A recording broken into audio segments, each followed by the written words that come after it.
Hello friends. आज हम auditing को समझेंगे। ऑडिटिंग होता क्या है, उसकी जरूरत हमें क्यों पड़ती है, उसके फंक्शंस क्या है और एक अच्छे ऑडिटर की क्वालिटीज क्या है। हम ये सब इस वीडियो में आज समझेंगे।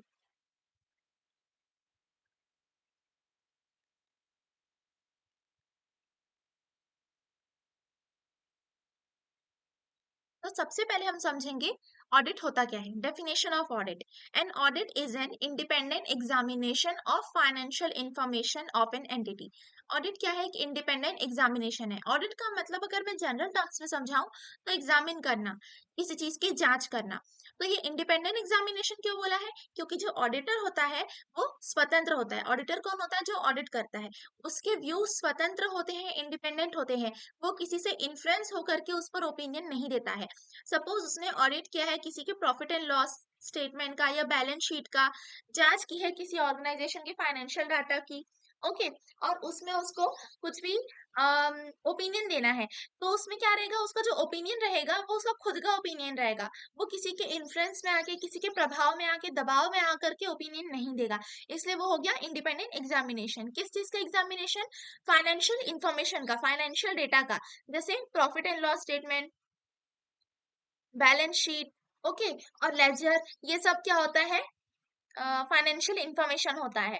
Irrespective of its size and form, इसका मतलब है कि चाहे वो प्रॉफिट मेकिंग हो या ना हो, वो एंटिटी, वो कंपनी, वो ऑर्गेनाइजेशन प्रॉफिट मेकिंग हो या ना हो, चाहे बड़ी साइज की हो या छोटी सी फर्म हो, छोटा सा ऑर्गेनाइजेशन हो, ऑडिट हर जगह हो सकता है। when such examination is conducted with a view of expressing an opinion thereon। यानी कि हम लोग ये क्यों करते हैं, एग्जामिनेशन क्यों करते हैं, ऑडिट क्यों करते हैं? ताकि हम उस पर एक ओपिनियन दे पाए। ओके, तो ऑडिट क्या होता है? इंडिपेंडेंट एग्जाम होता है। किसका होता है? फाइनेंशियल इंफॉर्मेशन का होता है। Irrespective of size and form होता है। और क्यों क्यों करते हैं हम ऑडिटिंग? ये बहुत इंपॉर्टेंट है कि हम क्यों करते हैं ऑडिटिंग। क्यों करते हैं? ताकि हम ओपिनियन एक्सप्रेस कर सके उसके ऊपर। Okay, next, need of auditing. Need of auditing, हमें ऑडिटिंग की जरूरत क्यों पड़ती है? Necessities of auditing. ओके, पहला है following of rules and regulations. देखो, ऑडिटिंग से हमें पता चलता है कि जो अकाउंट्स है, ऑर्गेनाइजेशन का जो अकाउंट्स है, वो रूल्स और रेगुलेशन के हिसाब से बना है या नहीं बना है। जो भी हम वहाँ अकाउंटिंग करते हैं वो सारे रूल्स फॉलो हो रहे हैं कि नहीं अकाउंटिंग को करने के लिए। ये हम कैसे पता करेंगे? हम ऑडिट कराएंगे तो हमें वो ऑडिटर बताएगा कि सारे रूल्स एंड रेगुलेशन के हिसाब से आपका फर्म चल रहा है या नहीं चल रहा है। इससे लॉस का जो खतरा होता है वो भी कम होता है। ओके, सेकेंड है to find out true profit और लॉस। सही प्रॉफिट और लॉस फाइंड करने के लिए, प्रॉफिट और लॉस तो पहले से निकाल के रखता है कंपनी या फिर ऑर्गेनाइजेशन, लेकिन उसमें कुछ एरर, कुछ फ्रॉड, कुछ गलतियां हो सकती है ना? तो जब उन अकाउंट्स को ऑडिट किया जाता है तब पता चलता है कि हाँ, इसमें तो गलती थी। इसलिए ऐसा प्रॉफिट एंड लॉस अकाउंट जिसको ऑडिटर बोल देता है कि हाँ ये सही है, जिस पर ऑडिटर क्या कर देता है? उसको सर्टिफाई कर देता है।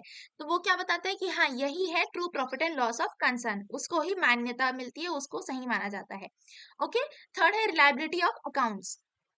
रिलायबिलिटी यानी कि उस पर हम भरोसा कर सकते हैं। ऑडिटेड अकाउंट्स जो होते हैं उन पर हम भरोसा कर सकते हैं। क्यों? क्योंकि इसको एक इंडिपेंडेंट पर्सन ने एग्जामिन किया है। ऑडिटर जो होता है वो उस कंपनी का नहीं होता है, वो बाहर से आता है, इसलिए उसको इंडिपेंडेंट बोला जाता है। उसके व्यूज इंडिपेंडेंट है, वो किसी के दबाव में आकर के एग्जामिन नहीं करता है ना? और ऑडिटर जो होता है वो हाईली क्वालिफाइड पर्सन होता है। तो हाईली क्वालिफाइड पर्सन अगर किसी चीज की जांच कर रहा है, मतलब कि वो रिलायबल होगा, भरोसे के लायक होगा। ओके, रिलायबिलिटी बहुत इंपॉर्टेंट है क्योंकि देखो, टैक्स असेसमेंट के लिए, टैक्स निकालने के लिए, अगर एम्प्लॉयज को बोनस देना है, तो अगर शेयर होल्डर्स को देना है, क्या देना है? शेयर होल्डर्स को प्रेजेंट करना है, अकाउंट्स दिखाना है उनके सेटिस्फेक्शन के लिए। तो इन सब चीजों के लिए भी बहुत ज्यादा इंपॉर्टेंट है कि अकाउंट्स रिलायबल हो। ओके, फोर्थ है एफिशिएंसी ऑफ एम्प्लॉयज। ठीक है, देखो, अगर अकाउंट्स जो है वो ऑडिटेड होगा तो जो एम्प्लॉयज जो एरर करेंगे, जो भी गलतियां करेंगे, वो क्या हो जाएगा? डिटेक्ट हो जाएगा। हमें पता चल जाएगा कि एम्प्लॉयज कहाँ क्या गलती कर रहे हैं, और उसके लिए जवाबदारी किसकी होगी? उन एम्प्लॉयज के लिए ही होगी। तो जब फिर उन एम्प्लॉयज को क्या किया जाएगा? उनको बताया जाएगा, फीडबैक दिया जाएगा। तो इससे क्या होगा? एम्प्लॉयज आगे चलकर कॉशियस रहेंगे और सतर्क रहेंगे कि अब हम गलती नहीं करेंगे, जिससे क्या होगा? उनकी एफिशिएंसी भी बढ़ेगी। वो गलती नहीं करेंगे तो क्या होगा, उनकी एफिशिएंसी बढ़ेगी। ओके, नेक्स्ट है to know real position of the business. Business की सही पोजीशन जानने के लिए ऑडिटर बताता है कि एसेट एंड लायबिलिटी कितना है, कैसा है, उसको वैल्यू करता है और बताता है। तो कोई भी पर्सन अगर जानना चाहता है कि बिजनेस की फाइनेंशियल पोजीशन कैसी है, उसके एसेट कितने हैं, लायबिलिटी कितनी है, तो वो बैलेंस शीट को देख करके जान जाएगा। नेक्स्ट है issue of capital and raising loans. जो ऑडिटेड अकाउंट्स होते हैं वो उन लोगों के मन में ट्रस्ट पैदा करते हैं जो उस कंपनी में, उस ऑर्गेनाइजेशन में इन्वेस्ट करना चाहता है, या फिर अगर कंपनी को लोन चाहिए तो उनको जिनसे लोन लेना है तो उनके मन में ट्रस्ट पैदा करता है कि हाँ, ये कंपनी सही है क्योंकि ये ऑडिटेड अकाउंट्स दिखा रही है, ऑडिटर ने सब चीज चेक कर दिया है, तो ये कंपनी सही है। Thus, it facilitates the company to raise capital। और ये क्या करता है, उसको हेल्प करता है कंपनी को कि वो कैपिटल रेस कर पाए, कैसे, चाहे वो शेयर्स इशू करके या फिर लोन ले करके। तो अगर हमें किसी से पैसे चाहिए तो हमको उसको बताना पड़ता है ना कि हम तुम्हारे पैसे चुका सकते हैं, अभी हमारे पास पैसे हैं, हम चुका सकते हैं, फिर हम प्रॉफिटेबल पोजीशन में हैं, हम उसको कैसे बताएंगे, हम उसको हमारे ऑडिटेड अकाउंट्स दिखाएंगे जो कि ऑडिटर ने चेक किया है, ऑडिट किया है। Compensation from insurance company. देखो, अगर कोई भी लॉस हो गया एक्सीडेंट वगैरह के कारण या फिर किसी भी चीज के कारण, तो इंश्योरेंस कंपनी से हम इंश्योरेंस क्लेम करेंगे। लेकिन इंश्योरेंस कंपनी किस पर रिलाय करेगी, किस पर विश्वास करेगी, ऑडिटेड अकाउंट्स पर विश्वास करेगी। उस दिन जो गुड्स लॉस हुआ था उसकी वैल्यू कितनी थी, जितना डिस्ट्रॉय हुआ है, लॉस्ट हुआ है, उसकी वैल्यू कितनी थी, ये कैसे निकालेंगे, ऑडिटेड अकाउंट्स को देख करके, उनके वैल्यूज को लेकर के हम कैलकुलेट करेंगे। तो इससे क्या हो जाता है, इंश्योरेंस कंपनी के लिए भी इजी हो जाता है कि वो जल्दी से उनको कंपनसेशन दे दे और इजिली दे दे। ओके, नेक्स्ट है अर्ली डिक्लेरेशन ऑफ इंसॉल्वेंसी। एक कंपनी जो है वो कोर्ट के पास जाकर के बोल सकती है कि आप मुझे इंसॉल्वेंट डिक्लेयर कर दीजिए, मेरी लाइबिलिटीज मेरे एसेट से ज्यादा हो गई है। लाइबिलिटी यानी कि मेरे पास जितने पैसे एसेट में है उससे ज्यादा मेरा उधार हो गया है, तो आप मुझे इंसॉल्वेंट घोषित कर दीजिए। तो ये कैसे होगा, वो ऑडिटेड अकाउंट्स दिखाएगा अपना, ये देखिए कि मैंने ऑडिटर से ऑडिट करा लिया है, और फिर कोर्ट उसकी बात को मान लेगा। ठीक है, उनके एसेट्स लायबिलिटीज को देखेगा, उनकी वैल्यू को देखेगा, ऑडिटेड अकाउंट्स को देखेगा और उनकी बात को मान लेगा और उनको इंसॉल्वेंट घोषित कर देगा। नेक्स्ट है इंक्रीजिंग गुडविल। यहाँ पर इंक्रीजिंग गुडविल, इससे क्या होगा, गुडविल इंक्रीज होगा। ऑडिटेड अकाउंट्स क्या होता है, एक कॉन्फिडेंस और ट्रस्ट लाता है, तो इससे क्या होता है, मार्केट में कंपनी की गुडविल बढ़ जाती है। नेक्स्ट है aid to determination of tax. जो टैक्स अथॉरिटी से होते हैं वो टैक्स लायबिलिटी, बिजनेस का जो टैक्स लायबिलिटी होता है वो बहुत ही आसानी से उसको निकाल सकते हैं ऑडिटेड अकाउंट्स को देख करके, इसलिए जो एक्चुअल टैक्स होता है फिर हम उसको आसानी से निकाल पाते हैं। नेक्स्ट है sale of a business and absorption. Business को बेचना रहता है तब, या फिर एब्जॉर्प्शन यानी कि दूसरा बिजनेस उसको खरीद लेगा और आगे बढ़ाएगा। तो इसमें क्या होता है, परचेस कंसिडरेशन जो होता है यानी कि कितने में बेचेंगे हम या उन लोग कितने में खरीदेंगे, ये डिसाइड करना, कैलकुलेट करना आसान हो जाता है। ओके, और एग्रीमेंट आसानी से हो जाता है ऑडिटेड अकाउंट्स के बेसिस पर। Next, declaration of dividend and bonus. जो कंपनी के जो डायरेक्टर्स होते हैं उनको रियल पोजीशन पता चल जाता है। ओके, जो कंपनी के डायरेक्टर्स होते हैं उनको रियल पोजीशन बिजनेस का पता चल जाता है। उससे क्या होता है, वो उनको डिविडेंड डिक्लेयर करने में क्या होता है, आसानी होता है, शेयर होल्डर्स और बोनस, एम्प्लॉय को बोनस देने के लिए, शेयर होल्डर्स को डिविडेंड देने के लिए। ओके, तो ये सब क्या हो जाता है, आसान हो जाता है।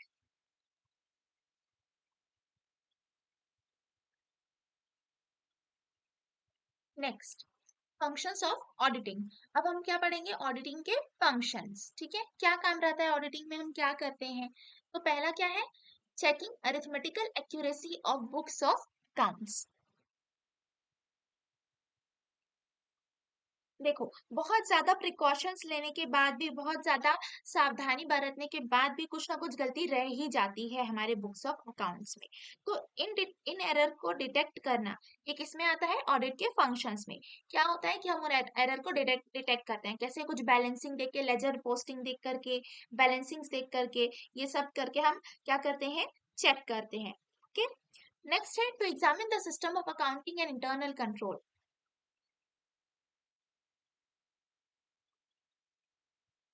इसमें क्या होता है, हम अकाउंटिंग सिस्टम को हम किस तरह से अकाउंटिंग कर रहे हैं उसे हम एग्जामिन करते हैं, चेक करते हैं। जैसे कि बहुत सारे एस्पेक्ट्स होते हैं इसके अंदर, जैसे कि डेप्रिसिएशन का मेथड, कौन से मेथड ले रहे हैं हम, और भी बहुत सारे चीज होते हैं जो इसके अंदर आते हैं। और इंटरनल कंट्रोल को भी हम क्या करते हैं, एग्जामिन करते हैं। इंटरनल कंट्रोल क्या होता है, देखो एक होता है ऑडिट करना जो कि बाहर से ऑडिटर आता है, और एक होता है इंटरनल कंट्रोल, यानी कि हम अपने ऑर्गेनाइजेशन में ही कुछ ऐसे क्रॉस चेक्स रखे हैं। क्रॉस चेकिंग मतलब जिससे क्या होता है कि हम क्रॉस चेक कर सकते हैं, और हम खुद ही अपने ऑर्गेनाइजेशन के मैनेजमेंट पे या फिर ऑर्गेनाइजेशन की जो भी प्रोसीडिंग्स है, जो भी प्रोसीजर हो रहा है हमारे ऑर्गेनाइजेशन में, जो भी काम हो रहा है, हम उस पर चेक कर सकते हैं, हम उसको कंट्रोल कर सकते हैं। ओके, तो ये इंटरनल कंट्रोल होता है। ठीक। अब इसका क्या क्या करते हैं, हम एग्जामिनेशन करते हैं, उसकी जांच करते हैं, देखते हैं कि ये बिजनेस के लिए सही है कि नहीं, और सारे सिस्टम ऑफ अकाउंटिंग सही है कि नहीं, ये सब हम देखते हैं। ठीक है। नेक्स्ट है प्रॉपर इन्वेस्टिगेशन। अगर ऑडिटर को लगता है कि इस पे कुछ तो सस्पिशियस है, ओके, उस पे कुछ, उसे कुछ घोटाला लगता है वहां, तो क्या करता है, वो प्रॉपर इन्वेस्टिगेशन करता है। इन्वेस्टिगेशन अलग होता है, ऑडिटिंग अलग होता है। ओके। इन्वेस्टिगेशन एक पर्टिकुलर चीज को लेके होता है, उसी चीज पर इन्वेस्टिगेशन होगा। ऑडिटिंग वो पूरी जांच करेगा। इन्वेस्टिगेशन अगर ऑडिटिंग में कुछ सस्पिशियस लगता है उसको, उसके बाद ही इन्वेस्टिगेशन होता है। नेक्स्ट है to show whether the books of account show a true and fair position. ठीक है। इसमें क्या होता है कि हम देखते हैं कि ये जो बुक्स ऑफ अकाउंट्स है वो सही पोजीशन दिखा रही है कि नहीं बिजनेस की। ओके। ऑडिटर सिर्फ बुक्स ऑफ अकाउंट्स की एक्यूरेसी को ही चेक नहीं करेगा, बल्कि वो ये भी देखेगा कि वो सही पोजीशन दिखा रही है कि नहीं, बिजनेस की सही पोजीशन दिखा रही है कि नहीं। ओके। उसको वाउचर देखना पड़ता है, इनवॉइस देखना पड़ता है। ऑडिटिंग में हम ज्यादातर क्या करते हैं, वाउचर देखते हैं, यानी कि जो बिल्स इनवॉइसेस होते हैं उनको देखते हैं और चेकिंग करते हैं कि सारे बिल की एंट्री हुई है कि नहीं, सारे बिल सही है कि नहीं, हम वो सब देखते हैं। Okay. Next, differentiation between capital expenditure and revenue expenditure.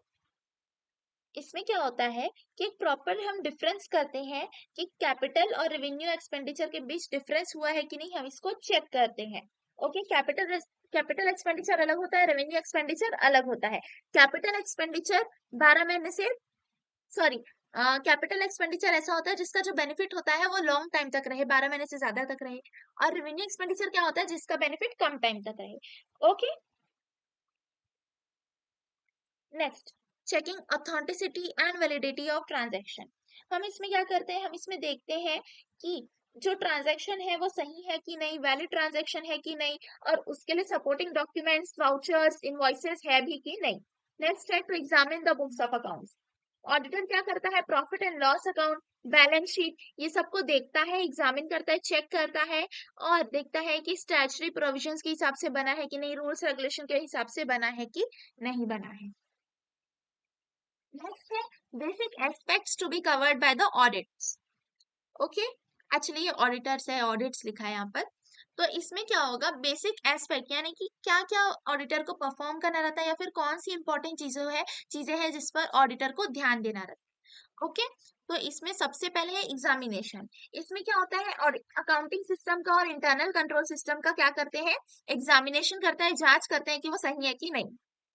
For example, जैसे इंटरनल कंट्रोल सिस्टम का अगर जांच करना है, तो मैं वहां के जैसे कि सिस्टम कंप्यूटर, जो मेन कंप्यूटर सिस्टम होता है, वहां जाकर के उसकी सारी डिटेल चेक कर सकती हूँ। फिर उसके बाद में आगे और प्रोसीडिंग्स कर सकती हूँ। तो इंटरनल कंट्रोल और या फिर इंटरनल कंट्रोल सिस्टम क्या होता है कि पहले से ही कुछ ऐसे सिस्टम डिजाइन किए गए हैं जिसमें बहुत सारे डेटा रहते हैं। ऑडिटर पहले उनको चेक करता है, और उसके बाद क्या करता है, बाकी चेकिंग्स करता है। एक्चुअली इंटरनल कंट्रोल सिस्टम को चेक करने से ऑडिटर के लिए इजी हो जाता है कि वो ऑडिट कर सके आगे। ठीक है। बुक्स, नेक्स्ट है बुक्स। बुक्स ऑफ अकाउंट को चेक करना ताकि उसमें अरिथमेटिकल एक्यूरेसी है कि नहीं, कोई गलती तो नहीं है, वो पूरा सही है कि नहीं। एविडेंस, एविडेंस का मतलब क्या है कि जो भी ट्रांजैक्शंस हुए हैं उसके उसके लिए एविडेंस है कि नहीं, सपोर्टिंग डॉक्यूमेंट्स है कि नहीं है, वाउचर है कि नहीं, बिल है कि नहीं। नेक्स्ट है फुल इंक्लूजन। चेक करना कि बुक्स ऑफ अकाउंटिंग में सारी एंट्रीज हुई है कि नहीं, सारी जर्नल एंट्री हुई है कि नहीं। अगर सारी जर्नल एंट्री नहीं हुई होगी तो फिर क्या हो जाएगा, इसमें एरर हो जाएगा। ओके। फिर बुक्स ऑफ अकाउंट्स क्या होगा, इनकम्प्लीट रहेगा। नेक्स्ट है प्रॉपरनेस। प्रॉपरनेस में क्या होता है कि हमें ये देखना रहता है कि जो फाइनेंशियल स्टेटमेंट है वो प्रॉपर है कि नहीं, उसके अंदर जो भी इंफॉर्मेशन है वो प्रॉपर है कि नहीं, और उसमें कोई फ्रॉड एंट्री तो नहीं है, सब वैलिड है कि नहीं, ये सब हम देखते हैं। नेक्स्ट है verification of assets and liabilities. हम देखते हैं कि सारे एसेट्स लायबिलिटीज के हिसाब से हम देखते हैं कि वो कंप्लीट है कि नहीं, एक्चुअल में वो एसेट है कि नहीं, वो लायबिलिटी एग्जिस्ट करती भी है कि नहीं, उसका वैल्यूएशन करते हैं कि एसेट की वैल्यू कितनी होनी चाहिए, और फाइनेंशियल स्टेटमेंट में इसको दिखाया गया है कि नहीं। सपोज एक फैक्ट्री है, वहां सपोज 5 मशीन है, ओके, और आपके फाइनेंशियल स्टेटमेंट में कितना दिखा दिया है, 7 दिखा दिया है, तो तुम 7 कैसे दिखा दिए, दो एसेट तो एग्जिस्ट ही नहीं करता, तो फिर उसमें क्या हो जाएगा, गलती हो जाएगी एक, या फिर फ्रॉड हो जाएगा। ओके, नेक्स्ट है स्टैचुटरी कंप्लायंस। ओके, स्टैचू यानी कि एक्ट या फिर जो रूल्स होते हैं उनके हिसाब से एक्ट करना। देखो, बैंक का ऑडिट होता है, जनरल इंश्योरेंस कंपनीज का ऑडिट होता है, तो हम लोग देखते हैं कि इसमें जो फाइनेंशियल स्टेटमेंट होता है ये उनके रेलेवेंट स्टैचू या फिर रेलेवेंट जो रूल्स है उनके हिसाब से यहाँ पर ऑडिट हो रहा है कि नहीं, यहाँ पर सारे फाइनेंशियल स्टेटमेंट्स उसके हिसाब से बना है कि नहीं। ऑडिट क्या देखता है, यहाँ पर ऑडिटर क्या देखता है कि फाइनेंशियल स्टेटमेंट उनके हिसाब से बना है कि नहीं बना है। नेक्स्ट है डिस्क्लोजर। यहाँ पर हम देखते हैं कि जो फाइनेंशियल स्टेटमेंट में जो भी इंफॉर्मेशन है उसको प्रॉपरली डिस्क्लोज किए हैं कि नहीं, सही से दिखाए हैं कि नहीं। डिस्क्लोज करना यानी कि इंफॉर्मेशन को सही से प्रेजेंट करना, दिखाना, या फिर कुछ चीजें जैसे छुपा देते हैं तो कुछ चीजें नहीं वैसी चीजों को नहीं छुपाना, उनको दिखाना। Truth and fairness. ओके, देखना कि जो फाइनेंशियल स्टेटमेंट है वो ट्रू एंड फेयर व्यू दिखा रहा है कि नहीं, प्रॉफिट एंड लॉस का या फिर एसेट एंड लायबिलिटी का ट्रू एंड फेयर व्यू दिखाना चाहिए। ठीक है, ये वर्ड बहुत इंपॉर्टेंट है ऑडिट में, ट्रू एंड फेयर। नेक्स्ट है क्वालिटीज ऑफ ऑडिटर। ऑडिटर की क्या क्वालिटीज होनी चाहिए, यहाँ पर मैंने लिखा नहीं है, मैं आपको बोलकर बता रही हूँ कि ऑडिटर की क्या क्वालिटी होनी चाहिए। ओके, उसे सारे फंडामेंटल बेसिक प्रिंसिपल पता होना चाहिए, थ्योरी पता होना चाहिए, अकाउंटिंग की सारी थ्योरी, सारी प्रैक्टिसेस, सारी प्रिंसिपल्स पता होना चाहिए, उसे प्रिंसिपल ऑफ अकाउंटिंग का नॉलेज होना चाहिए। ओके, उसे कॉस्ट अकाउंटिंग का भी थरो नॉलेज होना चाहिए। अगर उसे कॉस्ट ऑडिट करना है तो कॉस्ट ऑडिट क्या होता है, कॉस्ट से रिलेटेड ऑडिट होता है, मैं आपको बाकी वीडियोस में बताऊंगी। ओके, उसे कंपनी का भी नॉलेज होना चाहिए, और जो भी लॉज होते हैं उनका भी उनको नॉलेज होना चाहिए, लॉ और प्रैक्टिस ऑफ अकाउंटिंग, इन सब चीजों का उनको नॉलेज होना चाहिए। उस बिजनेस का नॉलेज होना चाहिए, बिजनेस के नेचर का नॉलेज होना चाहिए, स्कोप ऑफ बिजनेस का नॉलेज होना चाहिए। ओके, उसके अकाउंट्स और जो भी छोटे छोटे डिटेल्स होते हैं बिजनेस के उनका नॉलेज होना चाहिए। ठीक है, अलग अलग तरह के ऑडिट का भी, ऑडिट केसेस का भी नॉलेज होना चाहिए कि उस ऑडिट केस में क्या कोर्ट ने क्या फैसला सुनाया था, क्या हुआ था उस ऑडिट केस में, ऐसे उनको हर चीज का नॉलेज होना चाहिए। ओके, और बहुत ही ऑनेस्ट होना चाहिए वो ऑडिटर। इंडिपेंडेंट एग्जामिनेशन बताए थे ना, तो उसमें उसके खुद के व्यूज होते हैं, तो उस ऑडिटर को ऑनेस्ट होना चाहिए। ठीक है, और बहुत ही स्किल्ड होना चाहिए वो ऑडिटर, उसे किसी के प्रेशर में, किसी के दबाव में आकर के काम नहीं करना चाहिए। ओके, उसे जनरल बिजनेस मैनेजमेंट का, इंडस्ट्रियल मैनेजमेंट का भी नॉलेज होना चाहिए। उसमें ये एबिलिटी होनी चाहिए कि जो फैक्ट्स एंड फिगर्स होते हैं, जो असल में जो चीज है, जो बात है, उसे वो खोद कर बाहर निकाले, ताकि वो उस पर काम कर सके और देखे कि कोई फ्रॉड एंड एरर तो नहीं चल रहा है उस कंपनी में। ठीक है, बहुत ही कॉशियस और विजिलेंट होना चाहिए, उसकी नजर बहुत पैनी और तेज होनी चाहिए कि वो झट से गलती को कर पाए। ओके, उसको एक खुद की इंटरेस्ट यानी कि अपने खुद के बेनिफिट के ऊपर उसको अपने प्रोफेशन को रखना चाहिए, प्रोफेशन को रखना चाहिए, यानी कि अगर कोई किसी चीज में उसका फायदा हो रहा है तो उससे ऊपर उसको प्रोफेशन को रखना चाहिए कि ये तो मेरा प्रोफेशन है, तो मैं अपने प्रोफेशन के साथ गद्दारी नहीं करूंगा या फिर करूंगी। ओके, उसे जो भी नेसेसरी इंफॉर्मेशन उसको चाहिए, जो भी डॉक्यूमेंट्स चाहिए, वो किसी को भी बिना क्षति पहुंचाए, बिना हानि पहुंचाए उसे वो डॉक्यूमेंट्स निकालना आना चाहिए। ठीक है, उसके क्लाइंट्स के जो सीक्रेट्स है, जो भी उसका क्लाइंट होगा, एक ऑर्गेनाइजेशन, एक क्लाइंट, तो उसके जो सीक्रेट्स है वो किसी को भी नहीं डिस्क्लोज करना चाहिए, नहीं बताना चाहिए। वो उसके प्रोफेशनल कंडक्ट के अगेंस्ट होगा, उसके प्रोफेशन के अगेंस्ट होगा वो। ओके, उसके खिलाफ होगा प्रोफेशन के। ठीक है, उसे ऐसे ही किसी पर शक नहीं करना चाहिए, उसे प्रूफ लाना चाहिए। ठीक है, उसे हर सब पर बिलीव करना चाहिए, और उसे हमेशा ऐसा नहीं सोच, वो तो ऑडिटर है तो उसे ऐसा नहीं सोचना चाहिए कि हाँ वहां रॉन्ग होगा, वो चीज रॉन्ग है, ये चीज रॉन्ग है, उसे इतना नेगेटिव नहीं होना चाहिए। ठीक है, रिजनेबल होना चाहिए, और उसको आर्ग्यूमेंट सुनने के लिए प्रिपेयर्ड होना चाहिए कि जैसे कि अगर ऑडिटर ने किसी से कोई क्वेश्चन कर दिया तो उसके बदले में सामने वाला आर्ग्यू करने लग गया, तो उसको प्रिपेयर्ड होना चाहिए कि वो आर्ग्यू करने वाला है। और अगर सामने वाला सही है तो उन्हें एक्सेप्ट करना चाहिए। हार्ड वर्किंग होना चाहिए, एक्यूरेट होना चाहिए, वेल बिहेव्ड होना चाहिए, ठीक है, प्लीजिंग पर्सनैलिटी होनी चाहिए, अच्छी पर्सनैलिटी होनी चाहिए, और ऐसा इंसान होना चाहिए जो सामने वाले के अंदर फेथ जगा सके कि वो अपनी सच्चाई प्रूव कर सके, सच्चाई इन द सेंस अपना कॉन्फिडेंस अच्छे से दिखाए, और सामने वाले को ऐसा लगे कि हाँ ये बहुत अच्छे से हमारा ऑडिट करेगा। ओके, करेज होना चाहिए, और उनमें एबिलिटी होना चाहिए कि वो सारे फैक्ट्स और फिगर्स को अपने रिपोर्ट में दिखा सके, ठीक है। और उसमें ये भी एबिलिटी होनी चाहिए कि वो अपने मिस्टेक को एक्सेप्ट कर सके और उसे टाइम में सही कर सके, ठीक है। और उसे इस चीज में बिलीव करना चाहिए कि हम हमेशा लर्न करते हैं, ठीक है। लर्निंग इज एवर, मतलब वो हमेशा के लिए हम पढ़ते रहते हैं। देखो पढ़ाई कभी नहीं रुकती है, पढ़ाई हमेशा चलती रहती है। हम कभी नेचर से सीखते हैं, कभी हम बुक्स से सीखते हैं, कभी हम यूट्यूब से सीखते हैं, ठीक है। लर्निंग कभी स्टॉप नहीं होता है।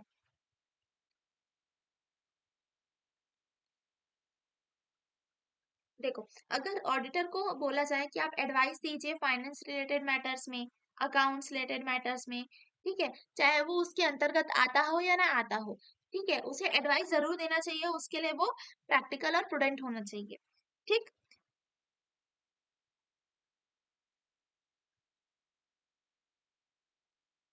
और उसे हमेशा शक नहीं करना चाहिए, ऑडिटर कोई डिटेक्टिव नहीं है, वो ऑडिटर है। उसे हमेशा ऐसे नहीं सोचना चाहिए कि कहीं ना कहीं कोई ना कोई गलती मिलेगी, यहाँ पर गलती होगी वहां पर गलती होगी। वो ऑडिटर है, वो डिटेक्टिव नहीं है। ओके। और लास्ट बट लीस्ट, उसमें कॉमन सेंस होना चाहिए। तो ये थे ऑडिटर के क्वालिटीज। ओके। तो ये था एक explanation, brief explanation. Actually brief भी नहीं है, ये डिटेल एक्सप्लेनेशन है। आई होप आप सभी को समझ में आया हो। अगर ये वीडियो पसंद आए तो लाइक और शेयर कीजिए। Thank you.